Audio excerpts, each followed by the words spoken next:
The palace thought they could control the narrative.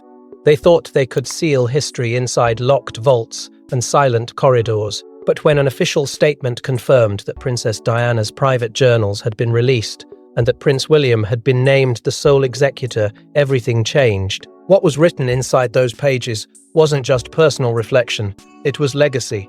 It was truth. And it was a revelation powerful enough to shake the monarchy at its very core. Before we go deeper into what this really means for the royal family, make sure to subscribe so you don't miss a single update. The announcement did not arrive as a whisper. It arrived like a tremor beneath ancient stone. A carefully worded palace statement, delivered with measured restraint, confirmed what many had long suspected, but few believed would ever happen. Diana's private journals were real, preserved, authenticated, and now officially released. Not leaked, not stolen, not exposed by scandal. Released. That single distinction transformed the story from rumor to reckoning. This was not chaos slipping through cracks in the institution. This was the institution acknowledging something it had once kept hidden, and that acknowledgement alone sent shockwaves across Britain and beyond. Within minutes, headlines multiplied, commentators stumbled over their own astonishment, and social feeds ignited with disbelief. The emotional force was immediate. Diana's voice, silent for decades, was suddenly alive again. Her words, once confined to private pages, were now positioned to shape public understanding of the monarchy's most guarded years. The weight of that reality pressed heavily against palace walls, because this was not merely about memory, it was about narrative control, and control had just shifted. But the detail that stunned insiders most was not simply the journals themselves. It was the declaration that Prince William had been named sole executor of their contents. Legally, that meant authority, final say, complete discretion over how, when, and in what form those writings would be shared. Symbolically, it meant something far greater. It meant Diana had placed her ultimate trust in one son to carry her final truth forward. In a family bound by protocol, hierarchy, and delicate balances, that exclusivity resonated like a quiet thunderclap. Inside royal circles, reactions were immediate yet unspoken. Emergency consultations, closed-door discussions, carefully measured silences. Some feared what might surface. Others feared how it might be interpreted. Because if Diana had written candidly about power, betrayal, or succession, those reflections would not remain confined to history. They would ripple directly into the present. And the monarchy, already navigating modern scrutiny, now faced the emotional return of its most beloved and most controversial figure. The emotional gravity of her voice returning could not be overstated. For many, Diana was unfinished business, a story interrupted, a presence never fully reconciled. Her words carried not only personal pain, but insight. Insight into the institution that shaped her, constrained her, and ultimately defined her public identity. And now, with William as gatekeeper, the future king stood at the intersection of loyalty, duty, and legacy. Why would Diana choose only him? What did she foresee? What did she want protected or revealed? The palace may have believed it could contain history within stone corridors and ceremonial tradition, but history has a pulse. And with this release, that pulse began to quicken. But what exactly did Diana record in those private pages, and why did she entrust their fate to only one son? For years, whispers circled the palace, rumors of handwritten volumes, tucked away in secure archives, guarded as fiercely as crown jewels. Few believed they would ever see the light of day, yet behind those guarded doors lay Diana's most unfiltered thoughts. And now, those once forbidden words have emerged, not as fragments, not as excerpts, but as complete testimony. The question is no longer whether they exist. It's who feared them most. Long before the world knew the depth of her private battles, Diana had begun writing, not for headlines, not for sympathy, but for clarity. Those closest to her would later suggest that the journals started during a period of profound emotional isolation, when public smiles masked private turmoil. The entries were said to be meticulous, dated, and deeply reflective. She recorded conversations that unsettled her, emotions she could not safely express, and observations about an institution that demanded silence as the price of survival. What began as personal catharsis slowly transformed into something sharper an account of power from inside its most protected chambers. After her passing, those handwritten pages did not disappear. They were secured, catalogued, preserved with extraordinary care. Legal teams intervened swiftly, ensuring that ownership, intellectual rights, and publication authority were tightly controlled. Confidentiality agreements were signed. Access was restricted to a microscopic circle. For decades, the journals existed in a legal limbo, acknowledged in private, denied in public, protected by layers of procedural armor. The official stance was simple: deeply personal material would remain sealed indefinitely. Until something changed. What changed, insiders now suggest, was not merely time but alignment. Certain clauses embedded within estate documentation reportedly created pathways for release under specific circumstances. Those clauses were complex, deliberate, and forward-looking. They implied foresight.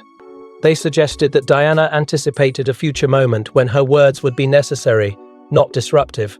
A moment when silence would serve no one. Speculation over who knew about the journals has intensified.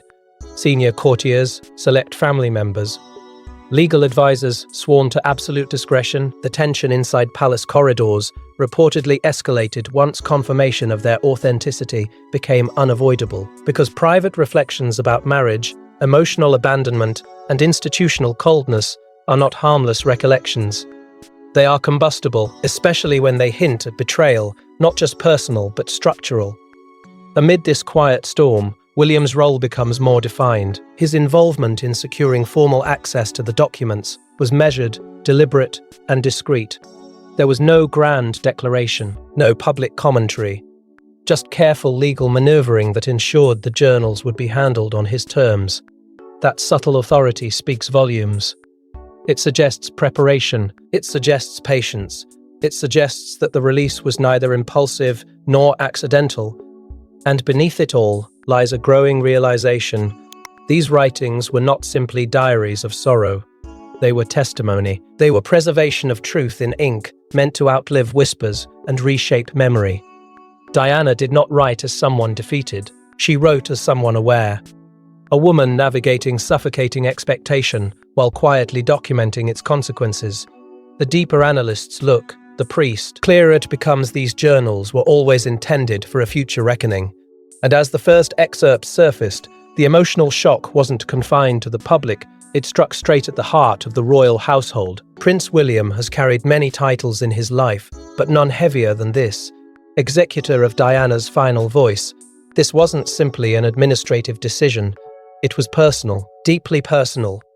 In naming William alone, Diana made a choice that would ripple through generations, a choice that elevated one son and unintentionally cast shadows over others. What did she see in William that compelled such exclusive trust? The legal authority granted to him is absolute within the boundaries of her estate. He controls publication rights. He determines timing. He decides which passages are contextualized and which remain sealed. That level of discretion is not symbolic, it is power. It positions William not merely as a grieving son, but as the guardian of a narrative capable of reshaping the monarchy's emotional history. In a family defined by protocol and shared lineage, singular authority stands out sharply. It creates distinction, and distinction, in royal circles, is never neutral. Yet behind the legal language lies something far more fragile. This is not just a portfolio of documents. These are his mother's private thoughts, her fears, her disappointments, her hopes for her sons. To oversee their release is to reopen wounds that never fully healed. Public perception frames him as composed, strategic, measured, but privately, the weight must be immense. Each decision carries consequence. Every paragraph he approves for publication becomes a statement about loyalty to his mother, to the institution, to his future role as king. And then there is the absence that lingers in every conversation. Prince Harry is not the executor. That omission is subtle, yet impossible to ignore. The world has already begun speculating. Was this a reflection of trust, of timing, of foresight? The symbolism alone is potent. One son entrusted with the final truth, the other standing outside the legal perimeter of that trust. Whether intentional or inevitable, the dynamic adds emotional complexity to an already relationship. William's inner conflict cannot be dismissed. He stands at the intersection of duty and grief. Duty demands restraint, composure, strategic awareness of how these writings might affect the crown. Grief demands authenticity, protection of his mother's memory, and perhaps even correction of narratives that once silenced her. Balancing those forces requires more than royal training. It requires emotional resilience forged in public scrutiny since childhood. Royal advisors, according to insiders, are acutely aware of what this authority empowers him to do. If Diana's words contain critiques of institutional rigidity, reflections on succession, or private revelations about betrayal, William alone decides how much the world sees. That decision-making power quietly redefines his influence within the family. He is no longer simply the heir apparent. He becomes the custodian of moral context, and beneath it all lies a haunting possibility. Did Diana anticipate that one day her sons would stand on different paths? Did she foresee tension, divergence, perhaps even separation? Naming William sole executor may have been an act of trust, but it may also have been preparation for a future in which clarity would be needed, and only one son would be positioned to provide it. But the true storm began when the contents of the journals began to circulate beyond palace walls. What Diana wrote was not diplomatic, it was not filtered, it was not restrained. The journals exposed vulnerability, heartbreak, strategic insight, and startling reflections about the monarchy's inner workings. And within those pages lay observations about loyalty, succession, and the future king. The words were not accusations, they were revelations, and for some within the palace, they were devastating. As the first authenticated passages reached the public, the tone was unmistakable. Diana did not portray herself as a flawless heroine trapped in tragedy. She wrote as a woman navigating suffocating expectation, recording the quiet negotiations required to survive inside a system that valued image above emotion. There were confessions of loneliness so profound they bordered on disbelief, accounts of formal dinners where silence carried more weight than conversation, moments when duty demanded composure while her inner world fractured. These were not dramatized grievances. They were measured reflections written in real time, stripped of performance. Yet the journals did not dwell solely in sorrow. They revealed intelligence, strategic awareness. Diana understood the architecture of power around her. She noted how influence moved through private conversations, how alliances formed behind polite smiles, how tradition could be wielded as both shield and weapon. There were subtle references to tension within senior ranks, differences in vision, disagreements about modernization, unspoken rivalries that shaped decisions long before they reached the public eye. She did not name enemies. She did something far more unsettling. She described patterns. Most striking were her reflections on her sons. Her words carried maternal instinct, sharpened by foresight. She wrote of William's steadiness, his instinct to observe before reacting, his early understanding of responsibility. She worried about the burden he would inherit, yet she expressed unwavering belief in his capacity to evolve the institution rather than simply uphold it. Her tone suggested not favoritism, but recognition of temperament, of emotional discipline, of leadership potential that extended beyond ceremony. Her thoughts about Harry were equally affectionate, filled with protectiveness and concern for his sensitivity in a world that rarely forgives vulnerability. But when discussing the future king, her language grew deliberate, purposeful. She spoke of empathy as strength, of transparency as survival, of the monarchy's need to adapt or risk irrelevance. These were not radical declarations. They were quiet endorsements of a different kind of leadership, one that seemed to mirror William's emerging public persona.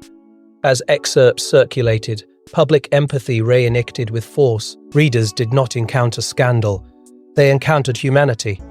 Diana's voice felt immediate, intimate, and painfully honest. The contrast between her global adoration and private suffering reignited old questions about the cost of royalty, and with that resurgence came pressure on the palace to respond, to contextualize, to protect its continuity without dismissing her lived experience.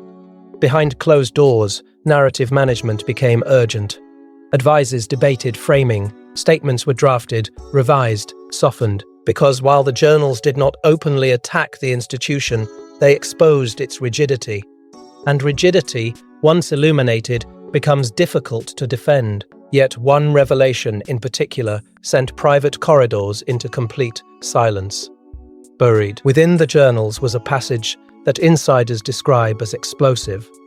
Diana's private reflections on succession, on the type of monarch Britain would one day need, and though she never openly challenged tradition, her words carried unmistakable conviction. They hinted at her belief in reform, transparency, and emotional intelligence, and in doing so, they ignited a quiet panic among those guarding the old order. The entry was not framed as rebellion. It read as contemplation. Diana questioned whether tradition alone could sustain loyalty in a changing world. She wondered whether a future sovereign would need more than ceremony, whether empathy, vulnerability, and openness might become the monarchy's strongest armor. Her tone was not defiant, but deliberate. She acknowledged the weight of history while subtly suggesting that history must breathe if it hopes to survive. In those lines, she did not dismantle the crown, she reimagined it. There was an unmistakable emphasis on emotional intelligence as leadership strength. She wrote that a monarch who listens deeply would command more respect than one who merely commands obedience. She reflected on how public trust is not inherited automatically. It is earned, sustained, and sometimes rescued. It was a perspective shaped by her own experience, by the contrast between global admiration and private alienation. She understood, perhaps more clearly than most, that the monarchy's power rests not in stone palaces, but in public faith. Within that reflection lay a subtle critique of structures resistant to change. She noted the rigidity of hierarchy, the slow pace of reform, the instinct to preserve image, even when authenticity might serve better. These were not accusations flung in anger. They were measured observations from someone who had lived inside the machinery. That measured tone made them harder to dismiss, harder to contain. And then there is the undeniable amplification created by William's role as executor. Every word about future leadership now passes through the very son she described as thoughtful, composed, quietly strong. The symbolism is impossible to ignore. Diana's vision of modernization aligns seamlessly with William's carefully cultivated public identity, an heir who speaks of mental health, community, and adaptation without abandoning tradition. Her reflections now feel less like abstract musings and more like a blueprint placed deliberately in his hands. Senior royals, according to those familiar with internal discussions, were caught off guard by the clarity of her foresight. Some had long assumed that Diana's private writings would focus solely on personal grievances. Instead, they revealed political awareness and strategic insight. That realization unsettled the equilibrium, because if the public embraces her vision of reform, resistance to change becomes increasingly difficult to justify. The political ramifications ripple outward, public sentiment is fluid, and sympathy for Diana remains powerful. If her words are interpreted as endorsement of a more transparent monarchy, expectations will shift. The crown risks appearing detached if it resists that current. The fear is not revolution, it is irrelevance. And irrelevance, in a constitutional monarchy, can be more dangerous than confrontation. So a question begins to hover, unspoken yet unavoidable. Has William now been positioned not only as heir to the throne, but as embodiment of his mother's unfinished mission? If Diana foresaw the institution's crossroads, perhaps she also foresaw the son who would stand there when the time came. But the emotional shock was not limited to politics. It reached into family bonds already stretched thin. 2 brothers, 1 mother, 1 set of private words entrusted to only one of them. As Diana's journal spread across headlines, the question lingered in every whispered conversation. What does this mean for Harry? The executor title wasn't just legal, it was symbolic. And symbolism carries weight in a family already fractured by distance and mistrust. The emotional implications are impossible to ignore. To the outside world, it may appear procedural, an estate decision shaped by circumstance. But within the fragile architecture of brotherhood, perception becomes reality. Harry is not merely observing the release of his mother's private reflections. He is watching them unfold under the authority of his older brother. That distinction, subtle yet profound, transforms grief into something more complex. It introduces hierarchy into memory. It assigns guardianship of maternal truth to one son while leaving the other outside its formal control. Public speculation ignited instantly. Commentators dissected every nuance, framing William as the chosen heir to legacy, the son entrusted with not only the throne, but the moral inheritance of Diana's voice. Headlines drew contrasts, whether intentional or not. One brother positioned at the center of revelation, the other orbiting the narrative from afar. In a family where unity has already been tested by separation and sharp words, this development felt less like coincidence and more like confirmation of an existing divide. William, for his part, remained silent. That silence carried weight. It was not defensive, nor triumphant. It was measured, strategic. Some interpreted it as composure befitting a future king. Others, awe restraint masking inner conflict. Because beneath the public optics lies something deeply personal, the psychological burden of maternal endorsement. Diana's reflections, particularly those emphasizing leadership qualities, seem to align seamlessly with William's path. That alignment elevates him. It also isolates him. For Harry, the absence of executor status may feel symbolic, even if unintended. Diana's writings reportedly express fierce love for both sons, yet the legal authority rests with one. That reality can be interpreted in many ways: practical, circumstantial, strategic, but emotion rarely obeys logic. In families, especially those shaped by global scrutiny, symbolism lingers long after explanations fade. There remains, however, a fragile possibility. Shared grief has the power to bridge divides as easily as it deepens them. The journals could become a point of quiet reconciliation, an opportunity for both brothers to reconnect through their mother's voice rather than through headlines. But they could just as easily harden existing boundaries, reinforcing narratives of separation already amplified by public debate. The monarchy, acutely aware of perception, appears determined to avoid visible fracture. Statements emphasize unity. Advisors stress shared respect for Diana's memory, yet beneath those careful words lies uncertainty. Because this moment does more than reopen history, it tests the present. It challenges the brothers to navigate legacy without allowing it to redefine them entirely. And so the question lingers, heavy and unresolved. Will Diana's final words draw her sons closer in shared purpose, or will they solidify a division that history will struggle to mend? The answer may not come immediately. It may unfold slowly in gestures rather than declare actions. And while family tensions simmered, the public reaction became something the palace could no longer contain. The response was immediate and overwhelming. Crowds gathered, tributes resurfaced, social media erupted with passages from Diana's own handwriting. It was as though the people's princess had returned, speaking directly to a generation that never stopped loving her. But this wasn't nostalgia, it was awakening, and it placed unprecedented moral pressure on the monarchy to live up to her ideals. Within hours of the first published excerpts, familiar flowers began appearing outside palace gates once again. Messages flooded timelines, not rehearsed or orchestrated, but raw and deeply personal. People quoted her reflections on compassion, on loneliness, on the quiet strength required to endure scrutiny without losing humanity. The tone was not sensational. It was reverent. Diana's voice felt startlingly current, as if she had anticipated the emotional climate of today and written directly into it. That connection transformed admiration into something more active, almost protective.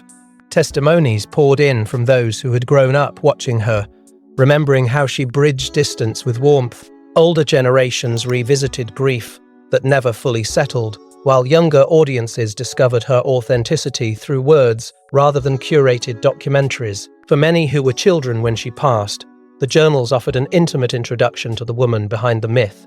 They did not encounter perfection, they encountered vulnerability, and vulnerability, in an era saturated with performance, felt revolutionary. The emotional resurgence did not remain confined to sentiment. It shifted perception. Diana was no longer just a historical figure shaped by tragedy. She was a voice re-entering contemporary debate about leadership and empathy. Her reflections on modernization resonated with a public increasingly skeptical of rigid institutions. Suddenly, the monarchy was not merely honoring her memory, it was being measured against it.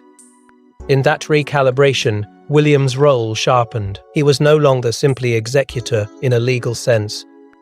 He became, in the public imagination, guardian of her moral compass. Every statement he made, every silence he maintained, was interpreted through the lens of her words.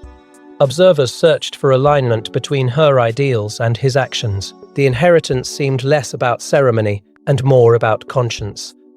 Political leaders acknowledged the cultural weight of the moment, careful not to overstep yet keenly aware of public sentiment. Conversations about transparency, accountability, and institutional evolution resurfaced with renewed urgency. Commentators questioned whether the monarchy could embrace the emotional openness Diana embodied without undermining its traditional structure. The palace found itself navigating a delicate line, honoring her authenticity while protecting its own continuity. Behind closed doors, strategists debated tone and response. To dismiss the emotional wave would appear cold. To fully embrace it might accelerate expectations for reform. The balance was fragile, because this was not just about revisiting the past, it was about recalibrating the present, and beneath the swell of public affection lay a subtle shift in atmosphere. Something had changed. Diana's voice was no longer confined to memory, it was influencing momentum. The monarchy stood at a crossroads shaped not by scandal, but by resonance, because as public affection swelled, insiders began asking an even deeper question. What if this wasn't accidental? What if Diana foresaw the turbulence ahead and prepared her words as both shield and guide? Naming William sole executor may not have been an emotional impulse. It may have been strategic foresight, a carefully placed cornerstone for the monarchy's future. And if that's true, then these journals were never about the past. They were about succession. The timing alone invites scrutiny. The release did not occur in a vacuum. It arrived at a moment when the monarchy faces generational transition, public skepticism, and mounting pressure to modernize. Diana, even in life, possessed an acute awareness of the institution's vulnerabilities. She understood how quickly admiration could shift into doubt. She had lived that volatility. If she anticipated that the crown would one day require renewed emotional legitimacy, then preserving her reflections was not nostalgia, it was preparation. Her awareness of royal fragility was sharpened by experience. She had watched how rigid adherence to tradition could both protect and suffocate. In her journals, she reportedly explored the tension between continuity and compassion. She understood that public loyalty rests on emotional connection, not simply inherited authority. That insight alone transforms the executor designation into something far more deliberate. Entrusting William with her private words positions him not just as custodian of memory, but as architect of interpretation. Consider the symbolism. By granting him sole authority, she concentrated narrative power in the hands of the future king. That concentration was not random. It ensured coherence. It ensured that her voice would not fracture into competing versions. It placed control with the son whose path leads directly to the throne. In doing so, she may have embedded a moral framework within the very structure of succession. The journals now function as more than personal testimony. They operate as a compass. They outline principles, empathy, transparency, emotional intelligence that align seamlessly with William's evolving public identity. His advocacy for mental health, his emphasis on approachability, his measured tone in moments of tension, these qualities mirror the ideals she articulated. Whether coincidence or orchestration, the alignment strengthens a narrative that positions him as reformer without rebellion. Inside the palace, this alignment demands recalibration. Advisors must account for a future monarch whose legitimacy is reinforced not only by lineage, but by maternal endorsement woven into public consciousness. Authority subtly shifts when moral capital enters the equation. The crown remains intact, yet its tone adjusts. Tradition is preserved, but interpretation becomes more flexible. That subtle reshaping may prove more transformative than any overt reform. If Diana anticipated a crossroads, then these journals serve as bridge and blueprint. They safeguard her perspective while empowering her son to embody it. They also insulate him. Should resistance arise against modernization, her words stand as historical precedent rather than contemporary defiance.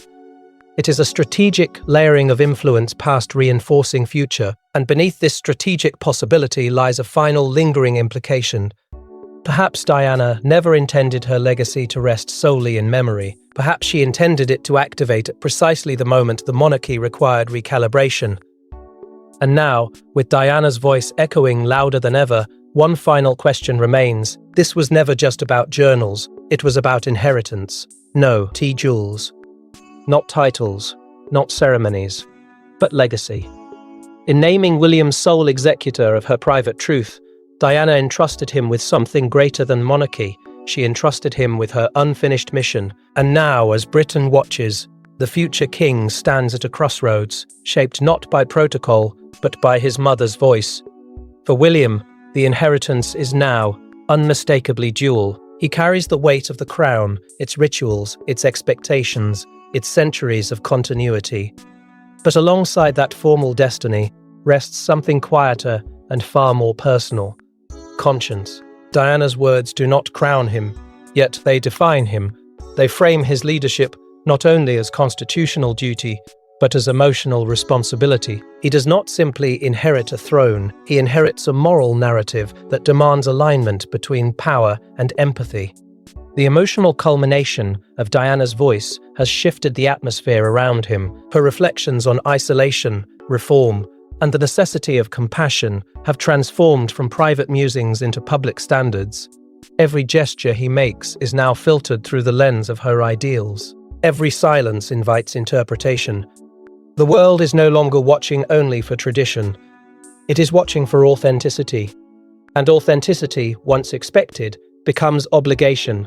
Inside the monarchy, subtle recalibrations unfold. Hierarchies remain intact, yet influence quietly adjusts. Advisors recognize that William's authority is now reinforced by more than succession law. He stands supported by an emotional endorsement that resonates deeply with the public. That resonance alters the balance of perception. It strengthens his position while subtly urging the institution toward evolution. Change may not be declared, but it is felt. Public expectation has shifted as well. Diana's resurgence has reignited belief that the monarchy can embody warmth without surrendering dignity. The people who once mourned her now look to her son for continuity of spirit. They do not demand revolution, they demand alignment. They want a sovereign who understands suffering because he witnessed it, who values transparency because secrecy once wounded his family. That expectation is powerful. It elevates him, but it also binds him. And through it all, William's transformation remains measured, almost silent. He does not dramatize his inheritance, he absorbs it. His composure suggests awareness that legacy is not claimed in speeches, it is proven over time. Yet, there is an undeniable shift, a steadiness sharpened by clarity, a leadership style increasingly reflective of the empathy his mother championed. The boy who walked behind her coffin now stands as guardian of her final words. That arc alone carries profound symbolism. Diana's influence, once dismissed as emotional memory, now operates as enduring force. Her narrative did not conclude with tragedy. It matured into guidance. It evolved into framework, and in doing so, it reshaped the trajectory of the very institution that once constrained her. The ultimate question lingers, heavy and unresolved. Has this moment quietly redefined the monarchy's future?